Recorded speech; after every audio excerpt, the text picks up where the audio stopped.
Welcome back to my YouTube channel. If you're just stumbling on my channel for the first time, my name is Amoke on YouTube, but outside YouTube, a lot of people refer to me as Rebecca. So just in case you hear me talk about or say my name, Rebecca, and you're wondering who's Rebecca, that's me. That's still me. So welcome back to my YouTube channel. I am in a happy mood this evening and I've really been dancing, like I don't know why. But anyways, I'm going to share my story, one particular story that I felt like it's important I share that part of my story. But first of all, let me catch my breath. With all of my educational qualification, with all of my experiences, I was driving Uber on the street of Lagos. And you know what's even worse? It's not just the Uber alone. I was even scammed while doing that.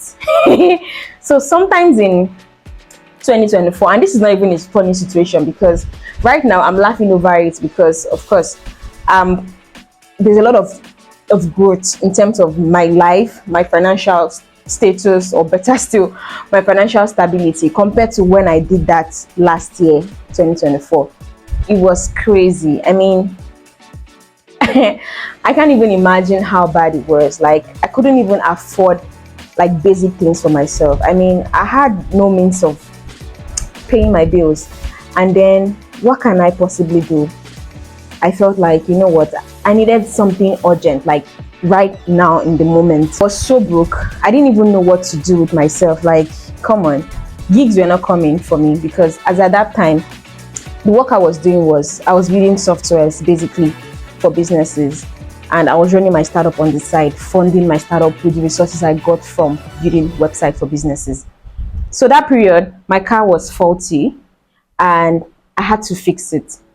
So I used a lot of the money that I had because it was unexpected and I had to fix the vehicle. So now I'm broke, there's no money, and what am I going to do? I can't be going around like trying to find somebody to beg money from or look for who to feed me. Like, I need to buy this, I need to buy that. What can I possibly do to give me like urgent money? And then I started to check on the internet, like, okay, what ChatGPT? ChatGPT. Using ChatGPT can lead you. ChatGPT can lead you. I mean, can open your eyes to things that you're not even looking at, right? So then I went on ChatGPT, and then ChatGPT talked about if you needed, urgent funds, how about you consider the gig economy? Maybe if you have a vehicle, why don't you put it on like maybe Uber, Bolt or something? And I felt, come on, I drive a 06 Corolla. I mean, that's basically Uber vehicle in Nigeria. Like anybody who drives 06 or anything Corolla, 06 to maybe 010, an average person will look at you and be like, this person must use that vehicle for Uber or taxi or something. And come on, since I drive that, how about I just join them, right? So that was what I just did, and I was like, okay. I went on Play Store, downloaded the app, and I took pictures of my vehicle and I uploaded it, and in less than maybe a day or two, I was approved. It's time for my first client or my first passenger. But you know what, before I went on this journey, like I said, nobody knew about it. I don't know if I'd said that earlier. I didn't tell anybody that I was going to consider doing this. And for me, another thing I was also like putting in perspective was, okay, if I do this, I'm going to get to know more about the Lagos route, because oftentimes I'm just used to places I go to. Any other place I don't go to, I'm not comfortable because in Lagos, if you like, go and enter one with you, carry your car, and that's the end. They will auction it. But then at the same time, I still felt courageous that, you know what, I'm going to use my Google map and I would go around to places even though I've not been there before. At least that's going to be a guide. So doing this is going to like help me to build my confidence driving on Lagos roads, in fact places that I'm not familiar with. Anyways, I spoke to my sister about it, that, you know what, I want to take on this endeavor, and she felt like, you this girl. I'm like, you know what, I'm broke. I mean, I was vulnerable, help me, I can't even feed myself. She said, oh, you know what, go for it. Like, it's not illegal, so why not? You can do it, go for it. So it was then I even got a vehicle tripod, just for me to film the roads maybe at some point. But then it wasn't even working for me. I mean, I was using one hand to look at map, another hand to film road. How is that possible? And I only have one phone, so there's no way for me to be able to achieve that. But however, I jumped on the road. Bam. Thank God though that it was not my neighbor that was the first person that ordered me, because if that was the case, I can't even imagine. I mean, my next door neighbor requests a ride and then it's you that shows up. What would you say? Like, oh, that was a mistake. Like, I'm not really sure, or nah, I don't think. But anyways, it was like 3 streets away from me, and that particular situation of my first passenger. In fact, if I had known better, thinking about it right now, I would not have carried those people. You know that situation of this American rapper, and she ordered a lift, and the lift driver was like, "Ah, no, I can't pick you up because you're too big for my car." Yeah, that was the decision I had. But in my own case, it wasn't a big person or somebody of a plus size. It was the people that ordered me. They were moving houses. So initially, when I got to the gate, and they said they were the ones, and they were just like maybe 3 of them. Okay, no problem. Only for them to start to bring all their load though. I'm telling you, they brought like 5 boxes. In fact, ikokori, tofindano, like one bag of rice. My car was just like this. The front was like this, the back were just moving. And in my mind I was like, who sent me work? This car that I just fixed the shock absorber, and enough for me to recover the money I used in fixing shock absorber. Look at what I'm carrying. And then I just felt like, oh, this is my first ride. I need to be polite. I don't want to have like a bad rating. But anyways, we thank God I scaled through. The life of a Uber driver. But you know what? This is some people's reality, and it's something to laugh about. But then it was funny. So I did that like, let me say, 2 weeks. Wasn't consistent, because come on, babe, I don't even have the energy. It wasn't consistent. It was something that I did maybe when I felt like, you know what, let me just go on the road again. Like, if I can even see urgent 2K today, you can do something for me. And then I carried a couple of people. The one that broke, you know, the last ride that broke the camel's back. Let me just jump straight to the reason why I gave up on doing it. I mean, I was scammed. I'm doing this because I'm broke, and then you still have the effort and the nerve to scam me. Who does that? Then I carried these people from Ajawo Estate. I dropped someone around Ajawo Estate, and then I got another order to pick another person. I mean, 2 streets away from Ajawo Estate. And then it was this girl. I didn't know she wasn't the only one, or until I got there, and then she brought out like 2 other guys. They were like maybe friends. I doubt if they were siblings. And then they entered the vehicle, and we were going towards I can't remember the place, but we were going. And then she was looking at me. I was like, this is my first time seeing a female Uber driver. Oh my sis, oh my God. I mean, she felt genuinely sorry for me. Like, come on, like you can't even think of any other thing to do with your life. This is what you can. I mean, this is the thing for you. And I'm like, what can I do? My sister, you know what? Let's just do it. And I felt, you know what? Women supporting women. She kept on saying, you know, we're going to do a lot of, you know, a better thing for you. This is just going to be temporary. And then we were just chatting, and babe, I didn't know this guy had ulterior motive. I never knew until we got to our last, where she was going to alight, and it's time for her to make payments. Ordinarily, as at that time, I wasn't using like OPay or Money Points, all of those like fintech application that you get alerts like instant. Even if before the money leaves the payer's account, you the recipient, you receive the alerts. Like, kudos to them, Pampay and the likes. I wasn't using any of those platforms. I was just using my regular traditional bank, and I don't get alert. Like, I don't get alert. I don't deal with alert even till now. If you pay me, I rely on you sending me receipts and me going to my mobile app to check if the funds has really been received. So that was also what I was doing then. In fact, you could pay me and I don't even bother checking my app, as long as I could see success. Oh, thank you, bye. That was it. So she paid me, and she showed me the alert that it has gone, and I was like, okay, no problem. But then I said, okay, let me check my app, and the money wasn't there yet. But she was like, maybe it's the network. It could be the network. There's no problem. And I got another person. I picked up another person. Eventually, I got home that day. I kept on looking at my bank app. Come on, where is this money hanging? Unknowing to me, this girl literally just tricked me and made me like feel like she made a payment, whereas she didn't. But because, of course, she called me via the app, and I could still retrieve her phone number, or I can't remember, but I could retrieve her phone number from the app. So I called her. She was like, "Oh, it could be the network. Okay, it could be this, it could be that. Maybe it will drop tomorrow." That's why she kept on posting me up until like 2 days after. Then she blocked me. She stopped picking.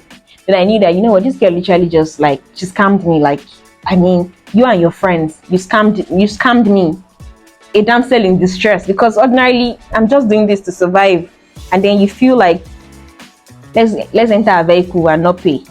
In case you do that, anyways, karma is waiting for you. But that was my experience. Like, looking back at it right now, like, it was a sorry state for me, because aside maybe the me feeling really like bad, even though I was still kind of motivating myself, like, you know what, Rika, you can do this, you can do this. Deep down, I felt like, like, how are you supposed to be doing this? Of all things, like, you could be doing, this is the thing for you. And I kept on looking at it that, you know what, like, this is not a career, right? I hope you know, babe. And it was really like, for me, my mental health was just, I wasn't feeling great at it. But I kept on like showing up. I was excited. I didn't need to show that when I'm with passengers, like, I need to still act like a professional. But then the body pain, I'm not used to driving long distances and not even having to maybe pick up 3 people in a day, because I was averaging like 3 orders in a day. And then when I get home, my knees, I'm like, this thing, I hope I will not have to come and, God forbid, do a knee replacement. Money I don't even have to fix shock absorber.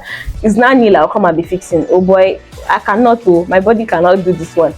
Every day when I get home, like, I was in pain. I was in body pain. I need to take medication. I need to massage my legs, my feet. It was hectic. But really, my heart really goes out to Nigerian youths who are doing like legal things to survive, which includes maybe Uber driving, because it's at least it's noble. They're not stealing. But to be honest with you, I can tell that there's going to be a whole lot of graduates, people who have multiple qualifications and certifications, that are doing this. And ever since that episode and that experience, for me, whenever an Uber driver comes to pick me, or I order Bolt or taxi or InDrive, but I'm always very respectful, because I've been there. I know that some of them are probably just doing it to maybe pass time, or they are going through financial, instability, hardship, and they're trying to like make extra bucks using the vehicle that they already use. Why not just do that to make money? Or some of them are just doing it for fun. But however, I still need to like put them in different perspectives. So whenever I'm in a vehicle, I would usually sit in front. It's not because sitting at the back is not like busted. At the end of the day, it's not even my car. So, and it's a Corolla, man. Come on, who am I like forming for? I'll sit in the front, except maybe I'm having other people with me, and then others can sit at the back. But if it's just me, I would sit in the front. I would try to engage. I probably even ask, okay, is this the only thing you do? I mean, do you do other things? How is it like for you? What time do you come out in the morning to work, or is it at night you work? And then doing that, I've listened to quite a number of people. I've heard a guy say that, oh, I'm doing this thing because my mom is sick and I need to make extra money in order to pay for our hospital bills. I mean, come on, like, situations like that, I feel like, you know what, how much is your money? 4K, you know what, I'm giving you 10K. Like, you need 10K. But then I'm like, if I do have maybe extra, I would maybe like give tips and all. But in most cases, we are all just passing through life. Like, come on, everybody's like going through their own stuffs, and the least you can just do is to just be kind to people and like let them know that, you know what, it's just a phase, and you're going to be over it very soon. And it depends on your ability to like see past it, because if you allow it to like drown you and keep you like down, the situation is ready to drown you. In fact, that situation is ready to like hold you, like put you like chokehold like this, like I'm not letting you go. Situations are like literally, I mean, I think it's just their nature. but it's your own responsibility to like rise above it. But with everything said, this is my own. I never had a shoe story. This is my own. I was once an Uber driver, because what this tells me is that, Rebecca, you're gonna be rich. You're gonna have money. And okay, on a more serious note, like, even when I eventually, even when, or I will, positivity, I will eventually have the money. And by that time, when I have it, I'm going to be able to appreciate the money. Not just appreciating the money, I'm going to be able to appreciate even people that do not have it, because it's not that those who don't have it are not also trying their best, or they are not working hard enough. I mean, I'm just lucky, and I put in maybe much more extra effort, and God favored me. But you would not appreciate having something to eat if you've never been hungry. That's just the point. You would not appreciate having clothes to wear if you've never been naked. You will not appreciate what it feels like sleeping in a very comfortable room. You're having your AC. I mean, you're having breakfast in bed, living fine, when you've actually not, when you've not been in that situation where you can't even like have a decent meal. But in everything, like, it's just something to be grateful for. And probably that's why I started dancing from the intro of this video, because come on. Thank you, God, because you do not look like what you've been through. Like, babe, you're still glowing even in the midst of the episode. Like, thank God that we don't look like what we've been through. But come on, if you've watched this video up to this point and you have not even subscribed to my YouTube channel, I don't even need to beg you, because I mean, come on, if you feel my vibe enough and you feel like you want to stay subscribed, I mean, thank you. Bye.